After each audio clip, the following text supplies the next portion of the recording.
रीना एक बहुत ही होनहार और ईमानदार स्टूडेंट थी। उसका परिवार बहुत गरीब था, जिस कारण रीना को स्कूल में सबके सामने शर्मिंदा होना पड़ता था। लेकिन रीना ने अपनी मेहनत और लगन से अपने परिवार की गरीबी को दूर कर दिया। रीना 5वीं क्लास की छात्रा थी। वो दौड़ी दौड़ी स्कूल की तरफ जा रही थी, लेकिन जब वो स्कूल पहुंची तो उसकी क्लास शुरू हो चुकी थी। वो जब अपनी क्लास में पहुंची तो मैडम ने उसे दरवाजे पर ही रोक दिया। रुक जाओ रीना, तुम आज भी लेट आई हो। ये तुम्हारी रोज की आदत बनती जा रही है। आज तुम्हें इसकी सजा मिलेगी। लेकिन मैडम, मैंने जानबूझकर लेट नहीं किया। मैं कुछ नहीं सुनना चाहती। आज तुम सारा दिन क्लास के बाहर खड़ी रहोगी। रीना ने मैडम की बात का कोई जवाब नहीं दिया और चुपचाप क्लास के बाहर खड़ी हो गई। दरअसल रीना के घर से स्कूल की दूरी पूरे 5 किलोमीटर थी। रीना अपने घर से स्कूल तक रोज पैदल आया करती थी, क्योंकि उसके पास रिक्शे या स्कूल बस का किराया देने के लिए पैसे नहीं थे। रीना के माता पिता बहुत ही गरीब थे। रीना के पिता सब्जी बेचा करते थे। उससे उनकी जो कमाई होती, उससे उनका गुजारा किसी तरह से चल पाता था। लेकिन रीना के माता पिता रीना को पढ़ाना चाहते थे, इसलिए उन्होंने रीना का एडमिशन स्कूल में करवा दिया था। उस दिन रीना क्लास के बाहर खड़ी रही, लेकिन उसका सारा ध्यान क्लास के अंदर पढ़ा रही मैडम पर था। वो उनकी पढ़ाई हुई सारी बातें अपने दिमाग में नोट कर रही थी। रीना पढ़ने लिखने में बहुत होशियार थी। जब सारा दिन खत्म हो गया तो मैडम ने रीना को क्लास के अंदर बुलाया और कहा, रीना, कल से समय पर स्कूल आना, नहीं तो तुम्हें स्कूल में एंट्री नहीं मिलेगी। और ये क्या है, अभी तक तुमने नई स्कूल ड्रेस नहीं सिलवाई है। तुम्हारी शर्ट में कितने पैबंद लगे हुए हैं। मैडम, मैंने मम्मी पापा से कहा था, लेकिन अभी उनके पास पैसे नहीं हैं। जब पैसे होंगे तो वो मेरे लिए नई स्कूल ड्रेस ला देंगे। ठीक है, अब तुम घर जाओ। रीना के फटे हुए स्कूल ड्रेस को लेकर क्लास की लड़कियां उसका बहुत मजाक उड़ाती थी, लेकिन रीना किसी से कुछ नहीं कहती। रीना स्कूल से पैदल घर आ गई। घर आने के बाद उसने मैडम की पढ़ाई हुई सारी चीजें फिर से रिवीजन की। पढ़ाई से जो वक्त मिलता था, रीना उस समय में सब्जी बेचने में अपने माता पिता की मदद करती थी। वो सब्जी बेचते हुए भी अपनी पढ़ाई करती रहती थी। धीरे धीरे समय बीतता गया और रीना ने 5वीं क्लास की परीक्षा पास कर ली। वो अपनी क्लास में अव्वल आई थी। घर आकर रीना ने ये बात अपने माता पिता को बताई। रीना बिटिया, ये तो बहुत अच्छी बात है। तू खूब मन लगाकर पढ़ाई कर। देखना, एक दिन तू बहुत बड़ी अफसर बनेगी। लेकिन बाबा, इस बार मैं पुरानी किताबों से नहीं पढ़ूंगी। इस बार मुझे भी नई किताबें चाहिए। मेरी पुरानी किताबें देखकर मेरी सहेलियां मेरा मजाक उड़ाती हैं। रीना के माता पिता के पास इतने पैसे नहीं थे कि वो उसे नई किताबें ला कर देते, इसलिए रीना अपने किसी सीनियर से सेकंड हैंड किताबें कम कीमत में खरीद लेती थी। लेकिन इस बार रीना ने किशोर से नई किताबों की डिमांड कर दी थी। रीना की बात सुनकर किशोर परेशान हो गया। किशोर को इस तरह से परेशान देखकर रीना की मां तारा ने रीना से कहा, रीना बेटी, तुझे पढ़ाई करने से मतलब है या नई किताब से? पढ़ाई से। तो पढ़ाई पुरानी किताब से भी हो सकती है। किताबें नई या पुरानी होने से कुछ नहीं होता। नई किताब में जो बातें लिखी होंगी वही तो पुरानी किताब में भी लिखी होंगी, इसलिए तू पुरानी किताब से पढ़ाई कर ले। ठीक है माँ। रीना इस बार भी अपने किसी सीनियर की पुरानी किताब सस्ते दाम में खरीद लेती है। रीना की पुरानी किताब देखकर उसकी सहेलियां हंसकर उसका मजाक उड़ाने लगी। रीना, नई क्लास में भी फटी हुई किताब? इन किताबों में तो कवर लगाने की भी जगह नहीं है। मेरी किताब पुरानी और फटी है तो क्या हुआ, देखना मैं इस बार भी क्लास में अव्वल आऊंगी।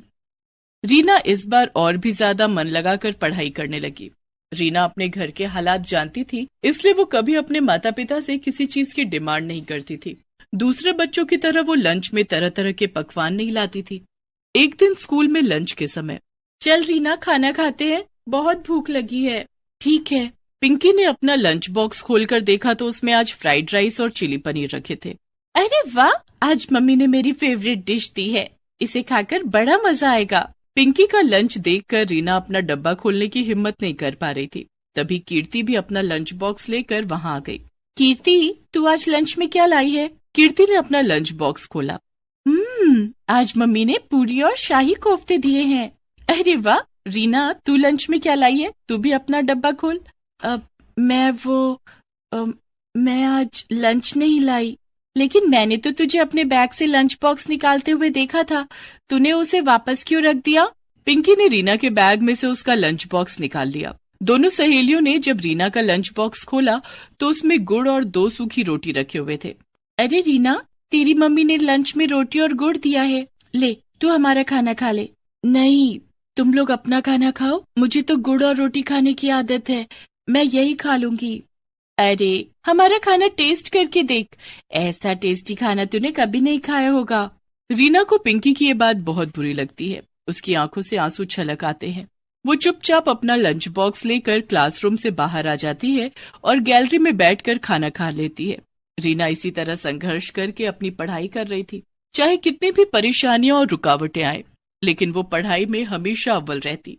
एक दिन रीना के बाबा, रीना अब 7वीं कक्षा में पहुंच गई है, वो अब बड़ी हो रही है, उसके पुराने स्कूल ड्रेस छोटे हो गए हैं और कई जगह से फट भी गए हैं। इस बार हमें उसके लिए नई स्कूल ड्रेस सिलवानी ही पड़ेगी। मैं समझता हूँ रीना की माँ, लेकिन मैं क्या करूँ?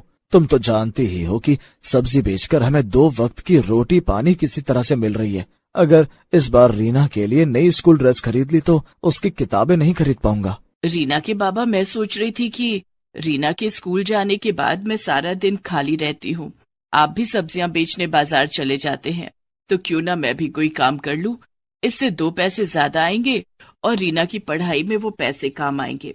ठीक है रीना की माँ, ऐसा ही कर लो। कम से कम रीना के लिए नई स्कूल ड्रेस और नई किताबें तो आ जाएंगी। रीना अपने माता पिता की बातें सुन रही थी। वो मन ही मन सोचती है, माँ पिताजी, आप दोनों मेरी पढ़ाई के लिए जितनी मेहनत कर रहे हैं, मैं वादा करती हूँ कि मैं एक दिन आप दोनों को दुनिया की सारी खुशियां दूंगी। दूसरे दिन से तारा कुछ घरों में काम करने लगती है। वो दूसरों के घरों में झाड़ू पोछा और बर्तन धोने का काम करती है। तारा ने अपनी मालकिन से कुछ पैसे उधार लेकर रीना के लिए नई स्कूल ड्रेस और नई किताबें खरीदी। लेकिन ये बात रीना की सहेलियों को पता चल जाती है, क्योंकि रीना की माँ जहाँ काम करती थी वो कोई और नहीं, कीर्ति और पिंकी का ही घर था। एक दिन, अरे रीना, नई स्कूल ड्रेस और इस बार तो नई किताबें भी। हाँ, क्योंकि रीना की माँ अब जॉब करने लगी है, उन्होंने कल ही तो मेरी मम्मी से एडवांस लिया था, उन्हीं पैसों से रीना की नई स्कूल ड्रेस और नई किताबें आई हैं। हाँ यार, रीना की मम्मी मेरे घर में भी काम करती है, मेरे घर में आज छोले भटूरे बने हैं, मैंने मम्मी से कह दिया कि थोड़े से छोले भटूरे रीना की मम्मी को भी दे दे। रीना, आज घर जाने के बाद तुझे छोले भटूरे खाने को मिलेंगे। आखिर तुझे भी तो अच्छा खाने का स्वाद पता चलना चाहिए। अच्छा खाना खाकर भी अगर पढ़ाई में मन न लगे तो उस खाने का क्या फायदा। खाना तो वही अच्छा होता है जिसे खाने के बाद दिमाग तंदुरुस्त रहे और पढ़ाई में खूब मन लगे। रीना का 2 टूक जवाब सुनकर पिंकी और कीर्ति का चेहरा देखने लायक था। दोनों सहेलियों ने चुप रहने में ही अपनी भलाई समझी। धीरे धीरे समय गुजरता गया और रीना 7वीं से 8वीं और 8वीं से 9वीं और 9वीं से 10वीं कक्षा में आ गई। वो हर कक्षा में अव्वल आती। रीना बेटिया, तू अब 10वीं कक्षा में आ गई है, खूब ध्यान से पढ़ाई करना, तुझे अपनी पढ़ाई आगे भी जारी रखनी है। पिताजी, मैं खूब मेहनत करूंगी, आप देखना मैं पूरे स्कूल में टॉप करूंगी। रीना खूब मेहनत करने लगी। शाम को स्कूल से आने के बाद वो पढ़ाई में जुट जाती। क्लास में टीचर के पूछे गए हर सवाल का रीना सबसे पहले और सही जवाब देती। पैदल स्कूल आना और पैदल घर जाना भी रीना के हौसले को तोड़ता नहीं, बल्कि और बढ़ा देता था। धीरे धीरे दिन बीत गए और 10वीं की परीक्षा का दिन भी आ गया। रीना, ये ले, दही चीनी खाकर जा, परीक्षा अच्छे से दे पाएगी। रीना ने पैर छूकर अपने माता पिता का आशीर्वाद लिया और परीक्षा देने पैदल घर से निकल पड़ी। लेकिन रास्ते में ही उसका जूता टूट गया। ओह, इसे भी अभी टूटना था। समय पर परीक्षा सेंटर नहीं पहुंची तो परीक्षा नहीं दे पाऊंगी, मुझे वहां तक जाना ही होगा। रीना ने अपने टूटे हुए जूतों को उतारकर हाथों में ले लिया और खाली पैर ही परीक्षा सेंटर की तरफ जाने लगी। चलते चलते उसके पैरों में छाले पड़ गए, लेकिन रीना के कदम परीक्षा सेंटर पर जाकर ही रुके। रीना ने अच्छे से अपनी परीक्षा दी। दूसरे दिन वो अपने पैरों में पॉलीथीन बांधकर परीक्षा सेंटर पहुंची, क्योंकि नए जूते खरीदने के लिए उसके पास पैसे नहीं थे।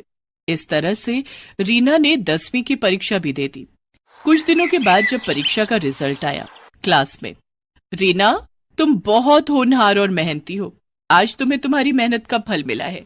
तुम इस स्कूल में ही नहीं, पूरे राज्य में 10वीं की परीक्षा में अव्वल आई हो। देखो, अखबार में तुम्हारी फोटो छपी है। मैडम ने रीना और पूरे क्लास को अखबार में रीना की फोटो दिखाई। इतना ही नहीं, आगे की पढ़ाई के लिए तुम्हें सरकार की तरफ से स्कॉलरशिप भी दी जाएगी। ये सब सुनकर रीना बहुत खुश हुई। वो खुशी खुशी जब घर पहुंची तो उसके घर के बाहर मीडिया वाले उसका इंटरव्यू लेने के लिए इकट्ठा थे। सबने बारी बारी से रीना का इंटरव्यू लिया।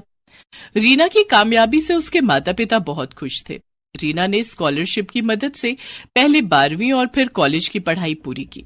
उसके बाद प्रतियोगिता परीक्षा की तैयारी करने लगी। कुछ सालों की कड़ी मेहनत से रीना ने आईएएस की परीक्षा पास कर ली थी। रीना अब एक आईएएस ऑफिसर बन चुकी थी। रीना ने अपने आप से जो वादा किया था उसे पूरा कर दिखाया। उसने अपने माता पिता के कदमों में दुनिया की सारी खुशियां लाकर रख दी।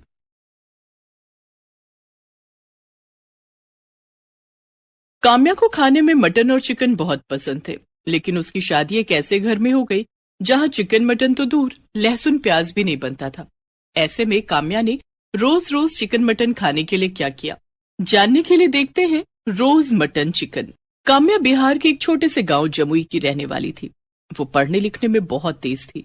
स्कूल की पढ़ाई के बाद उसके पिता कैलाश ने उसका एडमिशन दिल्ली यूनिवर्सिटी में करवा दिया था। अब काम्या दिल्ली में एक हॉस्टल में रहकर अपनी पढ़ाई कर रही थी। काम्या ने दिल्ली यूनिवर्सिटी से बीए और एमए की पढ़ाई की। गांव में इससे पहले कोई भी लड़की पढ़ाई करने दिल्ली नहीं आई थी। यही कारण था कि काम्या की शादी के लिए ढेरों रिश्ते आने लगे। पढ़ाई पूरी होने के बाद काम्या के माता पिता ने उसे वापस गांव बुला लिया।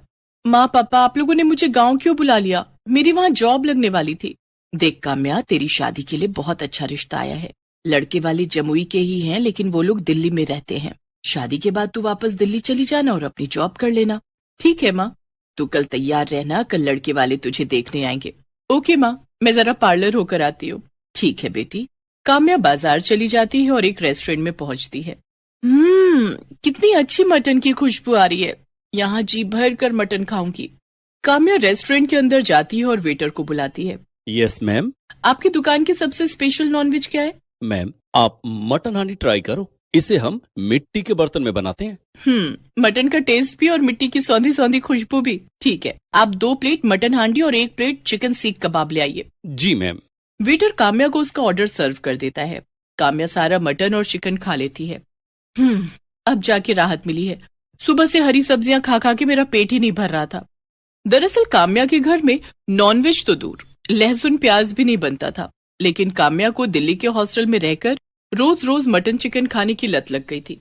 उसे एक दिन भी मटन और चिकन ना मिले तो उसकी हालत बिगड़ जाती थी। लेकिन काम्या को क्या पता था कि उसे ससुराल भी ऐसा ही मिलने वाला था। उस दिन जब काम्या घर लौटी, आ गई बेटी? हाँ माँ, बहुत थक गई हूँ, मैं सोने जा रही हूँ, खाना नहीं खाऊंगी। ऐसा कहकर काम्या सोने चली जाती है। दूसरे दिन उसे लड़के वाले देखने आते हैं। काम्या तैयार होकर उनके सामने जाती है। बहन जी, हमें लड़की पसंद है। अगर आपको हमारा लड़का पसंद हो तो हम बात आगे बढ़ाएं। हाँ हाँ, क्यों नहीं बहन जी, ये भी कोई पूछने वाली बात है। आपका लड़का हमें बहुत पसंद है।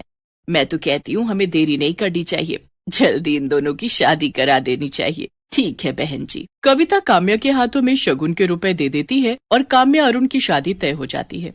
कुछ दिनों के बाद दोनों की शादी हो जाती है। शादी वाले दिन तक तो काम्या ने ऑर्डर करके मटन और चिकन मंगाया और छिप छिप कर खा लिया। लेकिन विदाई के बाद जब वो ससुराल पहुंची, आओ बहू, अपने शुभ पैरों से हमारे घर को पवित्र करो। तुम्हारे रूप में हमारे घर लक्ष्मी आई है। कविता अपनी बहू काम्या और बेटे अरुण की आरती उतारती है और उन्हें घर के अंदर आने के लिए कहती है। काम्या घर के अंदर आ जाती है। कविता बहू और बेटे को उनके कमरे में भेज देती है। थोड़ी देर के बाद घर का नौकर चाय नाश्ता लेकर आता है। नाश्ते में मिठाइयाँ और नमकीन देखकर काम्या मन ही मन सोचती है, हाय, ये नमकीन और मिठाइयाँ कौन खाएगा? इनसे तो मेरा पेट ही नहीं भरेगा। मेरा तो मटन सीख कबाब खाने का बहुत मन हो रहा है, लेकिन अभी कैसे मंगवाऊं?